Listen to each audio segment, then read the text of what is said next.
How can you leave a place like this? I'm not leaving. You're going away? Not altogether. I shan't sell the cottage. I'll use it for holidays and the odd weekend. Will you? Yes. It's not too late, you know. You could still change your mind. Your clerk would be delighted if you did. You mustn't wear that tie with that shirt. Even country doctors can be with it, you know. And stick to the point. My husband says she's making a terrible mistake. Oh, surely not. I remember Harriet Peterson when she was that high. Even in those days, she was a very determined young lady. She's giving up in the north where she's known. Nobody in her right senses would do that. She ought to be settling down instead of gallivanting off to London trying to set the Thames on fire. Nonsense. If I had my time over again, I'd do exactly the same. Hello. You know, I gave this to Michael when he was 6. No wonder he's a Cold, yes. Hello, Mrs. Greenwood. Sorted out 1 or 2 things. Nothing much, I'm afraid. But they might fetch a bob or 2. Oh, thanks very much, Miss Peterson. Very kind of you. We're very sorry you're going away. Good luck. Perhaps you'd like a cup of tea before you go. Now, that's a good idea. Thank you. How does she know? My dear Harriet, she's the sort that knows everything. They've known you around here since before you were born. You can't have secrets in a place like this. She should never have married that no-good James Kirby. Oh, I don't know. She had Michael. She was happy enough for a while. Until Kirby went to jail. Yes, she had to go through that. Then she qualified as a barrister to bring up her son. Great courage, I call that. Cakes look lovely, Mrs. Ormsby. All fresh this morning. You built up a fine reputation on circuit, and we have a good laugh here. Why kiss it all goodbye? If you're a barrister, you're a soloist. And if you're any good at it, you wonder if you're good enough to make it to the top. And then you just have to find out. Does that sound very selfish? No. You mean yes? You know, Ian, life would be a lot simpler if you were to forget all about me. But I've never been very interested in the simple life. Delicious. I must be off. Are you all packed then? Ready to go. Ah, well, tea won't be a moment. Here we are, Doctor. I've opened it, Doctor. I hope that's all right. Of course. Thank you. Champagne at 11 o'clock in the morning. It's the only way to start an important journey. Thank you, Mrs. Ormsby. Keep in touch, Miss Peterson, and very good luck to both of you. Thank you. Drinking at this hour is not good for either of our reputations. This isn't a drink. It's a message in a bottle. It says, I love you. You know my address. And watch out for the Lord Chief Justice. She is needed here. Where are we going to put her? Because she'll learn nothing. I need her. Why, Sir John, you're the head of chambers. Yours is the name that matters. When solicitors are dishing out the work, they say get someone to Sir John Gallagher's chambers, not Miss Harriet Peterson's. What you say is, of course, true. London solicitors don't know her, and they'll be her only source of work. We're not strong enough at the top, Bill. You'll be my clerk long enough to know there must be a strong number 2. Now, with Miss Peterson here, we can expect more prosecution work, DBP, even briefs for the Treasury when they know we have a strong team. I don't agree, Sir John. Some of the younger men are good. I want to build up the divorce side. It helps to have a woman on that side. There was no one in the clerk's room. Afternoon, Mr. Rogan. Peggy's making the tea, I expect. It's lucky I bumped into you. If you've called about that case again, Mr. Rogan, I'm afraid the answer's still no. Yes, well, I'm sure Sir John is quite capable of making such a decision for himself. Mr. Rogan, as a solicitor, you know it's improper for a barrister to discuss taking a case direct. Kindly speak to my clerk. Well, all I know, Sir John, is that I have a big conspiracy trial on my hands and I need a barrister. Excuse me. Yes? Shall we go to my office, Miss Mr. Peterson Rogan? is here, Sir John. All ready? I'll come out. I've told you twice before. And do I have to remind you that barristers have a duty to represent accused persons? I'm not in the miracle. My dear, welcome to London. Are the decorators out? Carpet layers finished? Not quite. Follow me. The same room? Yes. Yeah. What have you done with the 2 who shared?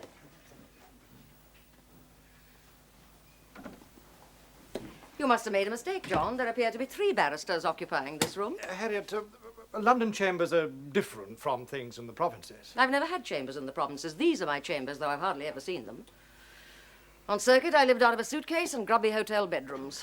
You beg me give that up on the promise of paradise. Join the princes, you say. Harriet, I'm sorry. We've been extremely busy. We're a clerk short. Bill has too many things on it. Look, just for the time being, this can be your desk. Where's he going to sit, on the floor? Oh, you wouldn't want that.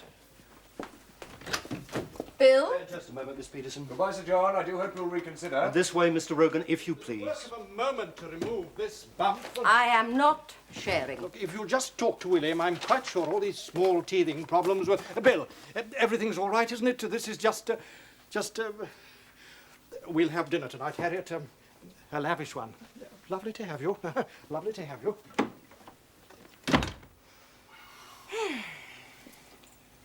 It's no good going on, Miss Peterson. We have problems. I can't order people from one room to another. They're all barristers. Sir John is head of chambers. I come next. He has a room of his own, so do I. What you want's impossible. Surely not for the money you're paid.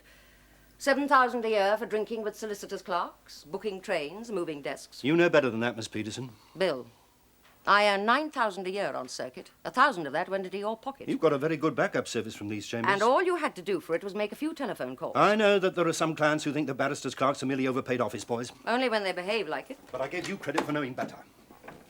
Bill, I'm entitled to respect and courtesy.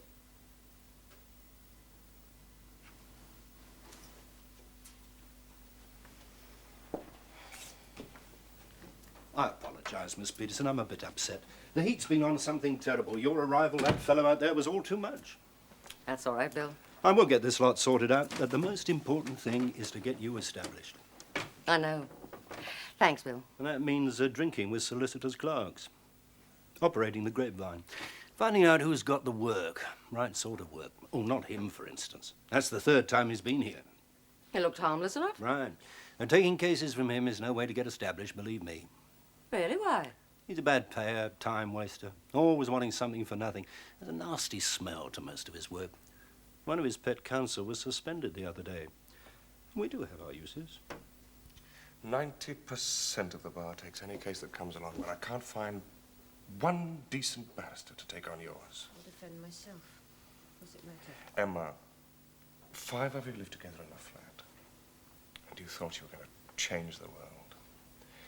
Peter Kirby and Michael Kemp carried explosives. One of them got killed. So did 2 passers-by, the inevitable innocent bystanders. Don't you understand? Peter is dead. Yes, I understand. Peter is dead. And you and Justin Burrell are charged with killing him. They're still looking for your other 2 flatmates. I love Peter. He and I were going to be married, would you believe? Wasn't necessary. I didn't need a certificate to tell me I loved him. There's a magistrate's court hearing tomorrow. I'm going to ask for an adjournment. I thought you believed in what we stand for. I do, but different methods. I want a better world, an end to inequality, but my way. If I wanted an easy life, I wouldn't be sitting here. I'd be out defending some nice, clean rape. Cottage pie tomorrow.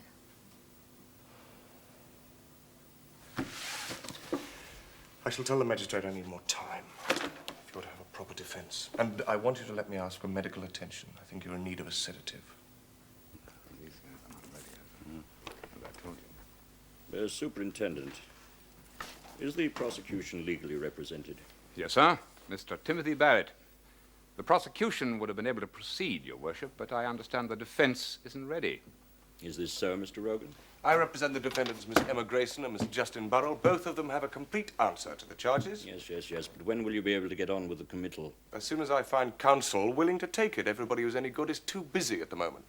The Bar Council will always nominate a barrister to take a case. Then I wouldn't know who I was getting, would I? What do you want me to do? I'd be content with a further remand. In custody, if you prefer. That is bordering on the insolent, Mr. Rogan. Your clients are charged with homicide. You know full well there can be no question of bail. You will both be remanded in custody until this day week. We might have dragged it down to lunchtime. The food's better here than in Wandsworth.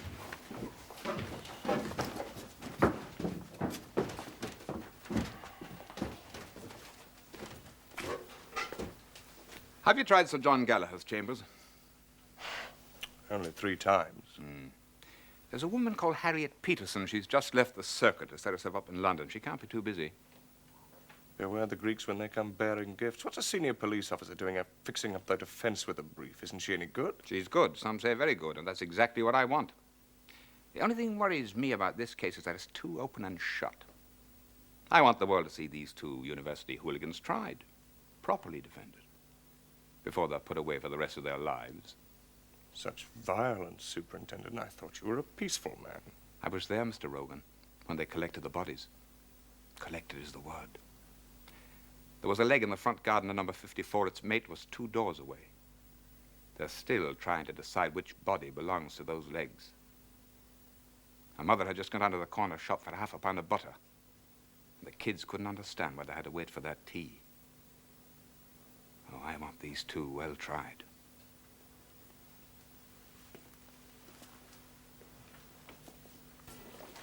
You mustn't tease Bill. Your taste in sherry's improved, John.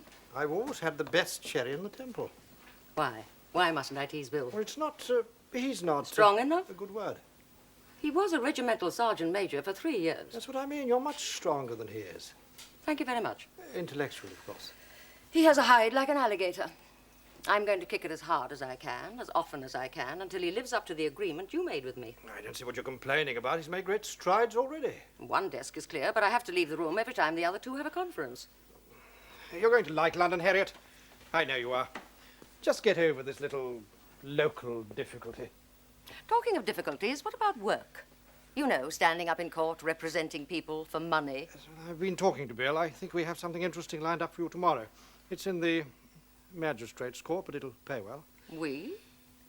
Since when has head of chambers been able to dish out work? Well, a solicitor asked Bill if he had anyone available. Bill only asked me if he should put it to you. What is it? Treason, arson, grand larceny? The Road Traffic Acts. You think I can be entrusted with such weighty matters? You're joshing me, Harriet. That's naughty. Bad for my conceit. Anyway, there are 12 cases. I've looked at them myself. On 2 of them, there's a good chance of acquittal and... Words fail me. Why, they pay well. 5 at a time. £60. Not bad for a day's work. Keep that up and you'll be earning more than I am. I didn't give up a lucrative practice in the provinces for speeding cases in London. There's a dangerous driving among them, with a really novel point of law, could well come to appeal. Why didn't you say so? Now look, Harriet, it's bound to be like this for a while. There's plenty of work about, but we've got to get you known. I've been at the bar for 15 years. I know the problems. The problems, yes. The people know. You must let me guide you there. We'll talk about it over dinner tonight now. Where would you like to go? Sorry, John. I already have a dinner engagement tonight. How the hell can you talk about him like that? Hang on, baby. I loved him. We both loved him. We knew what we were doing and we believed in it. Don't cop out now. Why did it have to be Peter? It didn't have to be Peter. It just was. He knew the price. If you believe, you pay the price. We all agreed on that.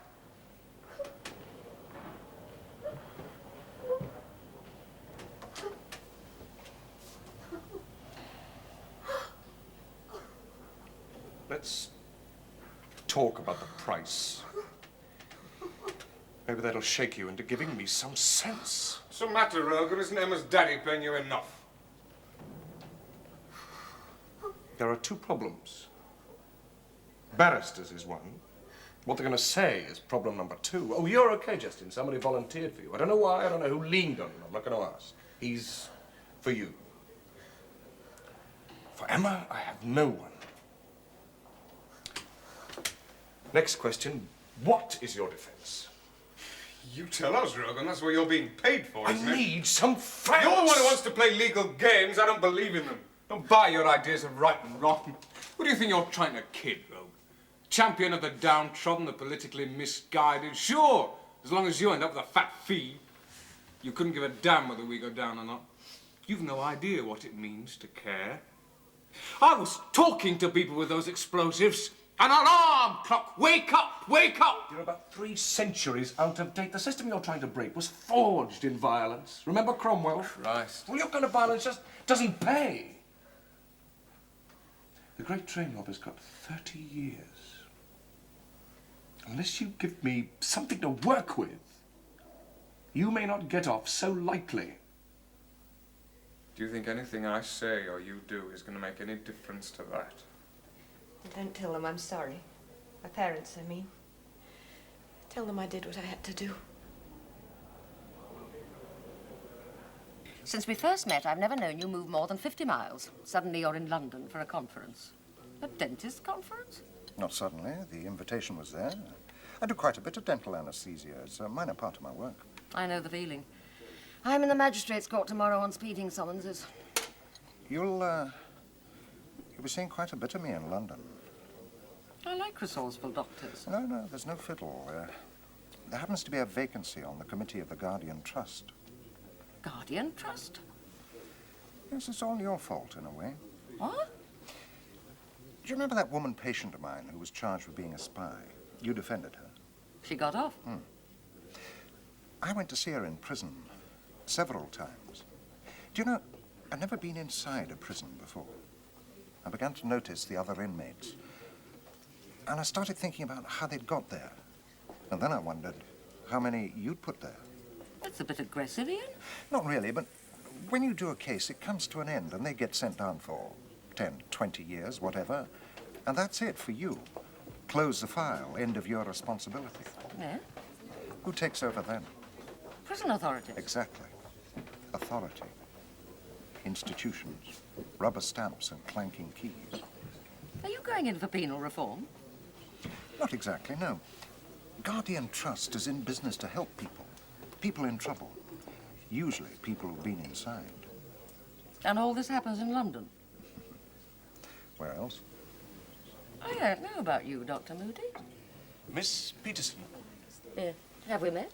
My name is Rogan. Superintendent Lester tells me you're now working out of Sir John Gallagher's chambers. Yes. I have a particularly tricky case on at the moment. So I've heard. May I tell you about it? No, Mr. Rogan, you may not.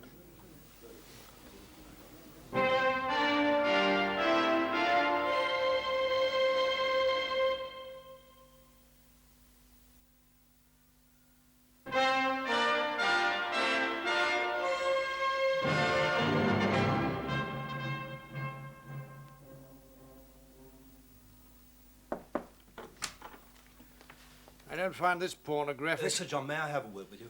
Anything obscene about it is the profit the publishers make. Sir John. I shall tell the Director of Public Prosecution so, in my written opinion. I hope I'm not exceeding my duties, but I've had a most distressing phone call from Rogan. Miss Peterson has... Distressing? Distressing? What sort of word is that? Sir John? What would your father's customers think in that cafe of his if they heard you using words like distressing?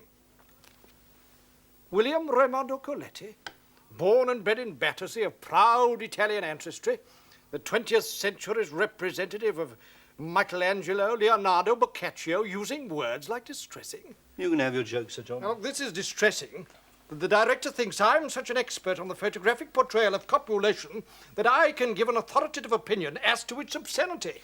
Well, I know I'm out of the wrong mould. No grammar school, no refined suburban semi-detached. I'm part of the establishment. Convention is our Bible. You're telling me to sit on my arse for 50 years and hang my hat on a pension? I'm not asking you to quote Louis MacNeice at me. I didn't know he was bedtime reading in Battersea. Guildford, not Battersea any longer. Oh, very sensible. Wife's idea, all right, if you like that sort of thing. What do you mean? I lived there once, for 6 months. Oh, anyway, Sir John, I'm not running my life according to that set of values. That's why I'm working for you.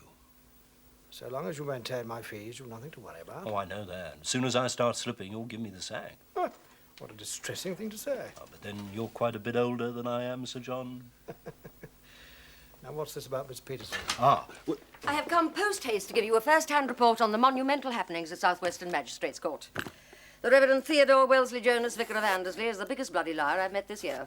He was quite rightly fined £100 and disqualified from driving for 12 months. The remaining score was 6 of 25 quid, 2 at a tenner, and there were 3 acquittals, not 2. That's £72, please. I said £60. 72. You get £8 a time if they plead not guilty, and there were 4 of them. Oh, well done, Harriet. John, I want to talk to you about Rogan. you're not taking his case. I wonder if you'd excuse us a moment with him. Certainly, Sir John. He rang me again this morning. Are you being wise, Harriet? I left a beautiful cottage and 9,000 a year. Was that being wise? You know Rogan's reputation. I'm taking a case from the man, not going to bed with him. Why do women always have to take things personally? Now, look, you shouldn't take that case. Why not? It's no worse than 100 others. It's nasty, it's violent, and people are dead. This is public murder, political, aimed at the destruction of all the things you and I exist to defend. Are you saying that to accept this brief is discreditable? Possibly. I know what our learned friends are saying, but that's just hysterical barroom gossip. The defendants aren't interested in a defense, only in having a pulpit for their political ravings. Your arguments don't impress me, John. I have to make my name in London, and this case is going to be on the front page for weeks. Exactly, and it means you won't be available for other, better work. There's no knowing what tricks a man like Rogan will involve you in. I've been around long enough to avoid sharp practice. You'll apply to take silk one day. So? Ultimately, the Lord Chancellor may consider making you a judge. Go on. You know what he'll be looking for? Evidence of unsuitability for high office. And confirmation that you are legally impartial, impervious to pressure, politically well-balanced, and of sound judgment. Now take this case, and you run the risk he'll put a question mark against all of those. Balderdash. If I were Chancellor, I'd put my question marks against everyone who turned this case down. Thank you very much. There's no porridge. Braised kidneys? For breakfast? In all the best country houses. Thank you. Just eggs and bacon. That was all I ordered. You eat too much. I shan't stay in this dump again. I don't know. They're trying. I'm serious. The prices here are ruinous. Illicitory always is. Illicitory? There's no such word. Illicit pleasure is always expensive. It's your Presbyterian background. Coffee? What was it Gallagher said? Every aspect of career is scrutinized. I wonder how all this will figure in the moral value stakes. Won't figure at all. What do you suppose happens on circuit? The legal travelling circus. A barrister leaves home on Monday morning in exactly the same way as a lorry driver or a commercial traveller. Thereafter, the only difference is he goes to bed with more intelligent women. Authority can't take too much notice of what goes on. We wouldn't have any judges. You know, I sometimes think the permissive society must have started in the law. Certainly didn't start in the medical profession. Come. I've defended a few doctors on morals charges. You'll have noticed they mainly come from the provinces. The sort of practice I've got. Toast? Nobody's threatening to report you. There's a very strong chapel community. If we don't get married soon, I dare say one or two will start looking for another doctor. In 1973? The bar, the world you live in, is nothing but a select club. You should see some of my clients. Criminals aren't representative of real people. My patients are. They've been brought up with sound moral conventions, like going to the pub on a Saturday night or to chapel on a Sunday, and not living together until they're married, and strongly disapproving of people who do. You disapprove? I don't know. What I feel most is that I want to marry you. But if that's not on, then to hell with feeling guilty. You want me to be honest? No. Because I know exactly what you're going to say. If we got married, something would have to take second place. I'm a patient man, Harriet. Isn't there any marmalade? So I've lost Mr. Rogan. She's taking the case. You won't regret it. The grapevine tells me you do a lot of work for nothing. Not this case. Legal, eh? Miss Grayson's old man is well heeled. Breeder of prize cattle, I hear. Must be proud of the way he's reared his daughter. How well heeled? He's got enough.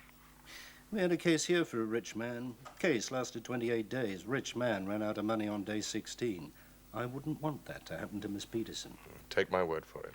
I want your professional undertaking, that is the word, in writing, that you are in funds to cover the whole of counsel's fees before we go into court. Well, what's the point of that? A barrister can't sue for fees. If you don't pay up, I'll take that piece of paper to the Law Society. They'll throw it in the waste paper basket. A solicitor's professional promise is a disciplinary matter.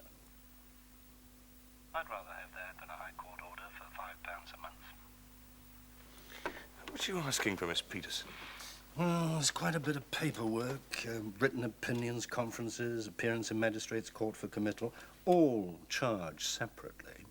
But for the trial itself, the same as you offered for Sir John Gallagher, £1,000 and 75 a day refresher. Put away the hatchet. That sort of money for a woman? I'll talk to her myself. You may have been able to con her into taking the case, but you go in over my head on what she's worth and you'll come off second best. Take my word for it. Do you take me for some sentimental schoolgirl that joined a revolution to be near the boyfriend? Is that what you think? I think nothing. I know nothing. I don't know you, I don't know what you've done. If I'm to defend you, I must know all these things. Why? I presume you want me to try and get you off if there's a chance. Why do you presume that? Miss Grayson, if you want to go to jail for 30 or 40 years, just say so and we can all stop wasting our time. Well, that's easy, isn't it? Wash your hands like the rest of the world, close your eyes, order another plate of strawberries and cream. You are charged with killing people. For a reason. I don't see how killing innocent people in a London street helps solve anything. Wars only happen because the system makes them happen. The system people like you uphold. Can't you see? Politicians are just puppets in a sick game. Look at Africa, India, Palestine. Well, why the hell should 2/3 of the world starve while a handful of people claw their way to power? And when their hoards of gold run out, then they order the massacre to start.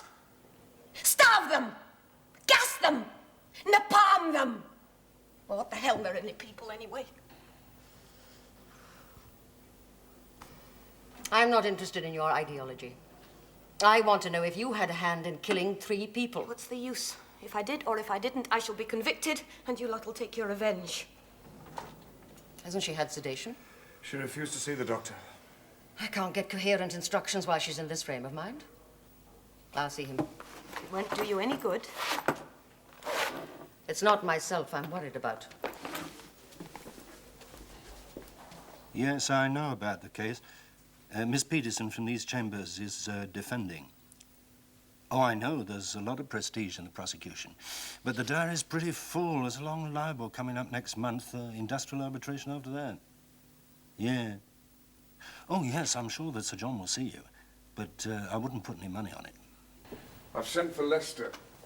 You want to stay away from superintendents of police? It's off the record. Nothing's off the record with policemen, you know that. This will be.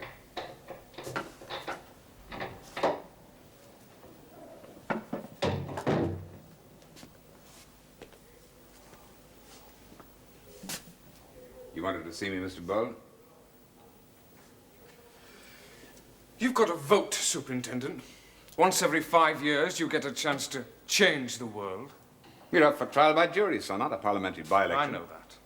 But I'm going to give you the chance to really change someone's destiny. Shut up, Justin. This is all evidence. You see the results of our society, Superintendent. Aren't you sickened by it? I'm sickened by you and your methods. And what do you propose to do about it, eh? Put you and your like away. And what does that solve? Letter bombs, hijacking, assassinations? Not my problem. It's everybody's problem, mate. That's the message. Christ, you're just stooges. Frontmen in the great charade of law and order. But whose law, eh? Whose order? Shut up! When I want lectures on politics, I go to night school. Now sit down.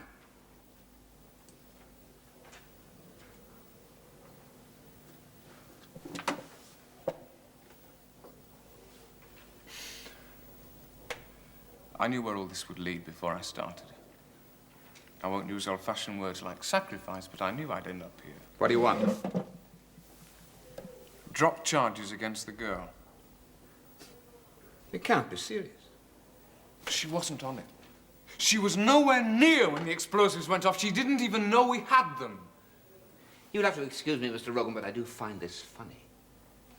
What is it, Justin? It can't be love. You've never heard of the word. A gesture to the memory of a dead comrade? No, I don't think so. Do you know what I think? I think you want someone to carry on the campaign while you're inside. I'm being straight with you, Superintendent. She's innocent. I'll give you all you need for a conviction against me if you let her go. I've got all I need, son. You couldn't give me the time of day on this one.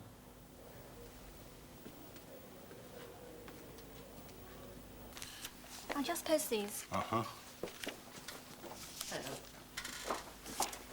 How did it go this morning? 1 charge of conspiracy, 1 of possessing explosives, 3 counts of manslaughter. You were expecting that. There was no point in trying to get her off before the magistrate. The case against her's too strong. Until she gives me something to work with. Nice to meet you again, Superintendent. And you, Mr. Harris. I look forward to receiving the papers. Thank you, Sir John. Goodbye. Goodbye. Goodbye, Sir John. Ah, how was it, Harriet? Why was he here? Who? Superintendent Lester. He's not on that pornography case you're doing, is he? Oh, he's involved in another case I'm doing. The Crown against, I always enjoy doing the Queen a favour. Crown against Justin Burrell and Emma Gresson. I'm leading for the prosecution against the 2 murderers with explosives, one of whom you're defending.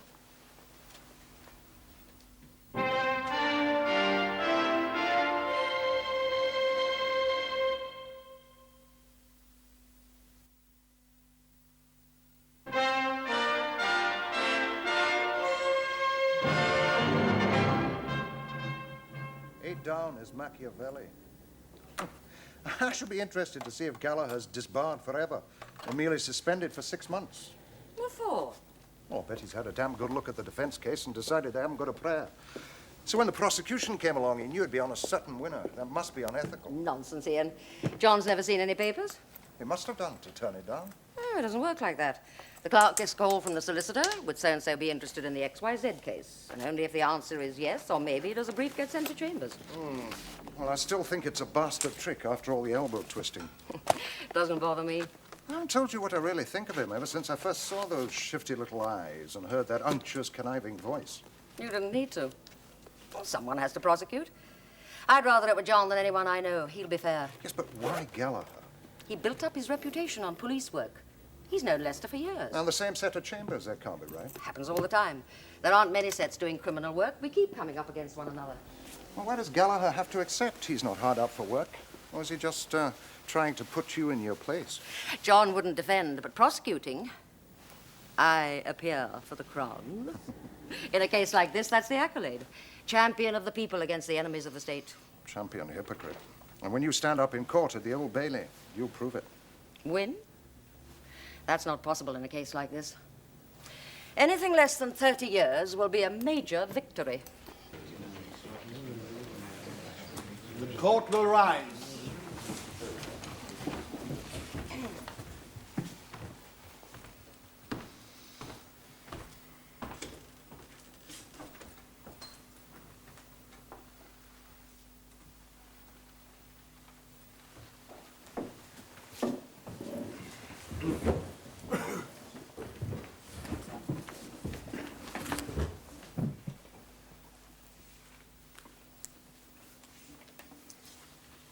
You appear to prosecute, Sir John?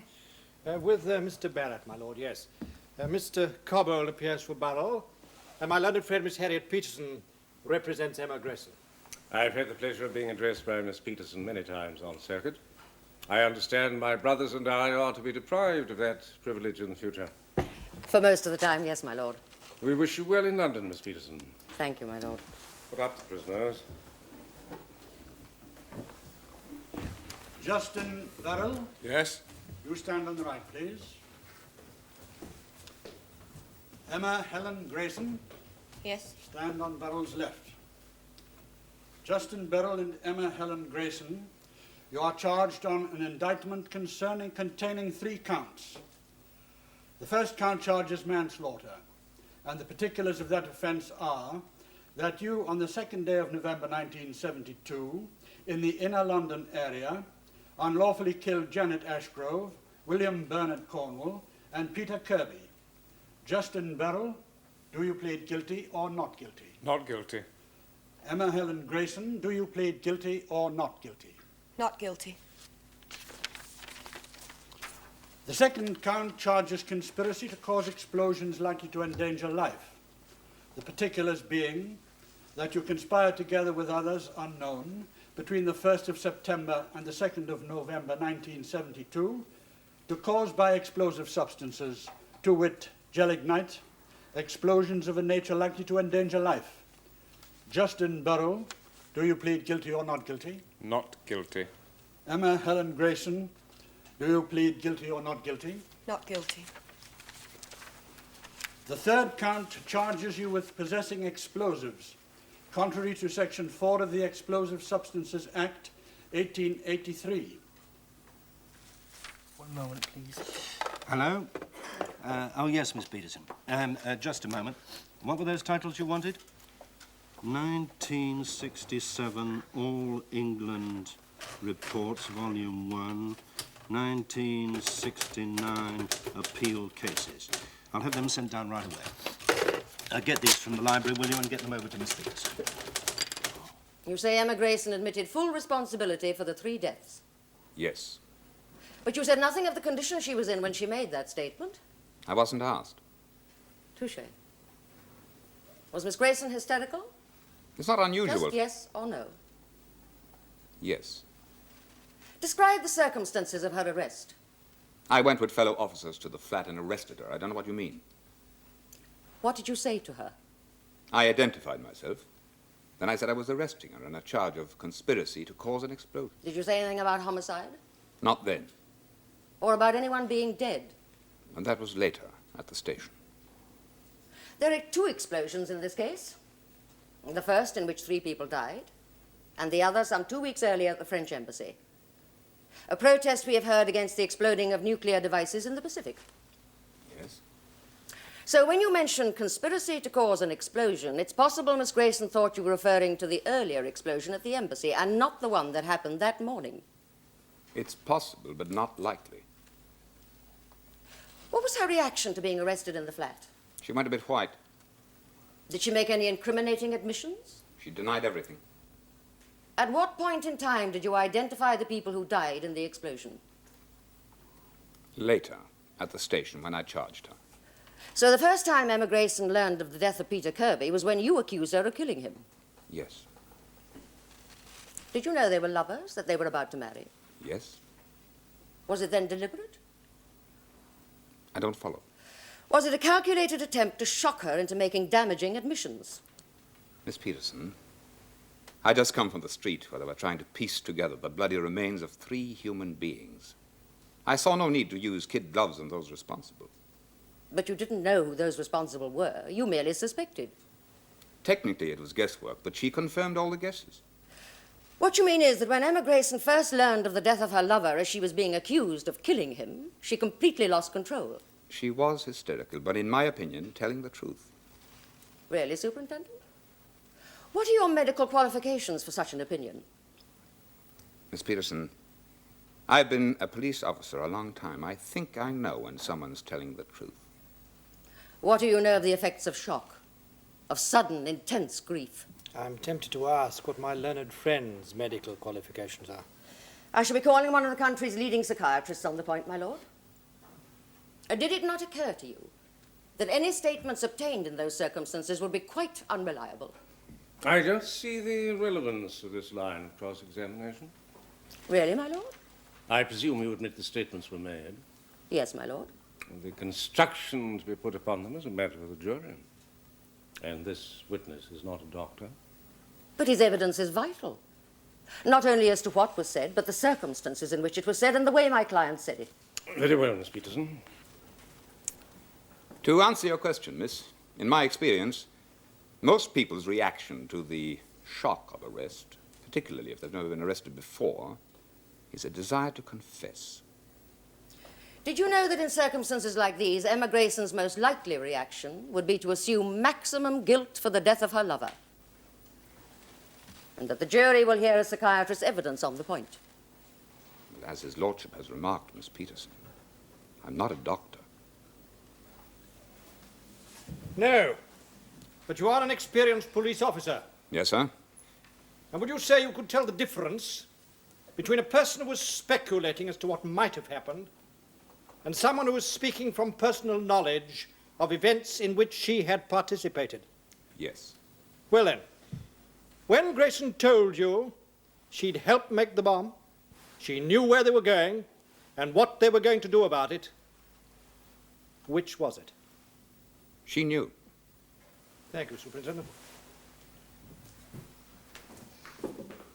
I think this might be a convenient moment to adjourn. I shall sit again at 2 o'clock. The court will rise. I want to give evidence. I advise against it. Why? It's the prosecution's job to prove you guilty. There's a chance I can persuade the jury they haven't done it. You could be wrong. Yes. But it's your only hope. I want to tell them what happened. That could be dangerous. You'll be subjected to cross-examination by Sir John, and you won't win any arguments with him. You're treating me like a schoolgirl again. No, I'm not. I can't seem to make you understand that I believe in violent revolution. I have faith, yes. I have faith in the ultimate salvation of the masses. I want to get up there and say so. That's a court of law up there, not a pulpit. We're playing a complicated and dangerous game with your life. You don't have to open your mouth. But if you do, the most likely result will be to strengthen the case against you. Suppose the jury's already decided I'm guilty. I might make them change their minds. You are paying for my knowledge and experience. I advise against it. But whether or not you give evidence has to be your decision. Well, they don't wear uniform anymore in Holloway. But it'll take me a hell of a long time to get used to the beds. By God, you're tough. You run a magazine called Demolition, Yes? which we use to promote your political ideology. Yes? In much the same way as the New Statesman, the Spectator, in fact, any political broadsheet. The message is a bit different from those you've mentioned. We were advocating violent revolution. Emma Grayson was the editor of your magazine? Yes? Have you ever heard of the editor of any other political magazine being arrested for holding such a position? Not in this country, no. Are you aware of any law which makes it a crime to be the editor of a political journal? I am the authority on the law in this court. I shall direct the jury on that point. My lord. To your knowledge, did Emma Grayson have anything to do with explosives? I don't think so. Did she know anything about explosives? Well, we've run a few articles on how they're made. She's always had to get someone else to do the proofreading for those. Did she know where Peter Kirby and Michael Kemp went that morning? No. She asked me where they'd gone about 10 minutes after they left. She had no idea where they were going or what they were going to do? None whatsoever. Are you saying that Miss Grayson had no knowledge that bombs were being made in her own flat? That's right. And had no idea that her friends were engaged in planting those bombs? That's correct. But then nor had you. At least that's your defense, isn't it? That's right. She called me tough. What are you laughing at? You're surprised. I'm not tough. It really depends which face you've got on. What? When you go into court, you seem to take a deep breath and put on a sort of mask. I don't know whether it's protective, professional, or women's lib, what it is, but you seem to grit your teeth and dare the world to do its worst. Thank you. Whereas underneath it all, hidden from the public gaze, is the Harriet I know. Hard, ruthless, ambitious. I'll slosh you one, Doctor. I don't frighten people, do I? Everybody frightens everybody else until they get to know each other. But you have a quality that's more important than that. People trust you.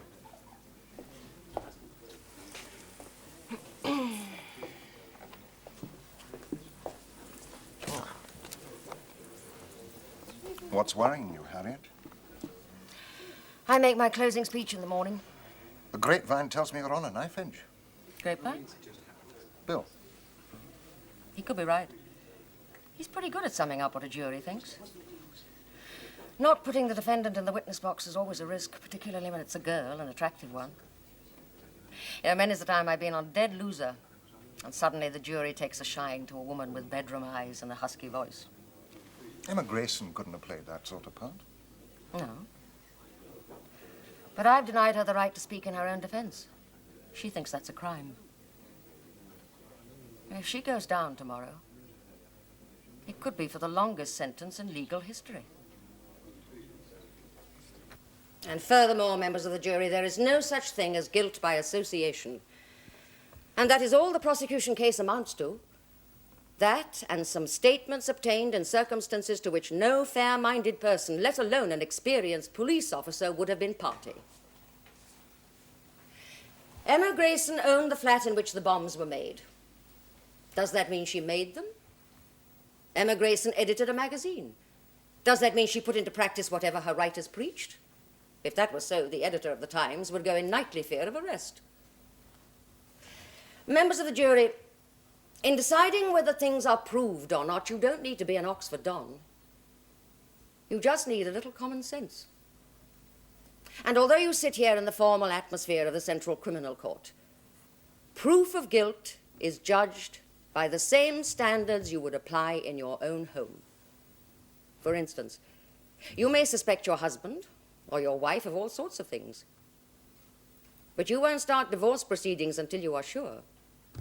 And that is the degree of certainty you must have before you convict. Suspicion, however unpleasant, is not enough. They've been out nearly 5 hours. Is it true what they say? What? If the jury's out for a long time, it's a good sign for the defense. Can be. Justin Barrell, you have been convicted on the clearest evidence. I must pass upon you a sentence which will ensure that the public is protected from your dreadful activities.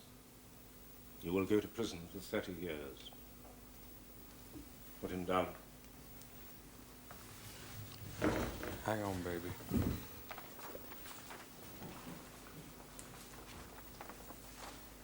Emma Grayson, you have been acquitted by the jury on charges of manslaughter and conspiracy, but you have been found guilty of being in unlawful possession of explosives.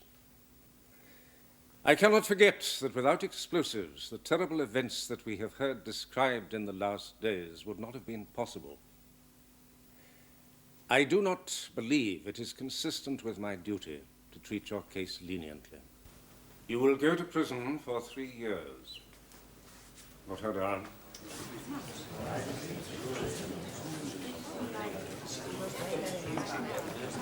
Miss Peterson, I should like to thank you for the skill and care with which you have conducted this defense. In taking a case beset with difficulties and with political overtones, you accepted a task which others might have refused. Such conduct is consonant with the highest traditions of the bar. The court will rise.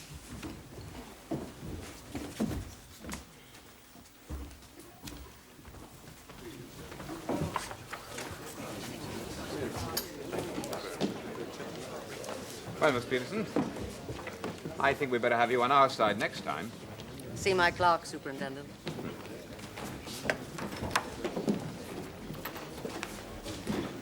Well, George, satisfied? I thought we had this one all sewn up. That Emma Grayson's a lucky girl. I'd say Miss Peterson will be causing you a lot of grief. So, you know what they say. Yeah, I just told her. Congratulations, Harriet. Well, you're good, Harriet. A bit lucky. The judge had a soft spot for you. Lucky be damned. Sheer brilliance.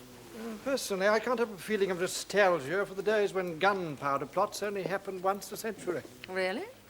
I think Guy Fawkes would have had a great many supporters today.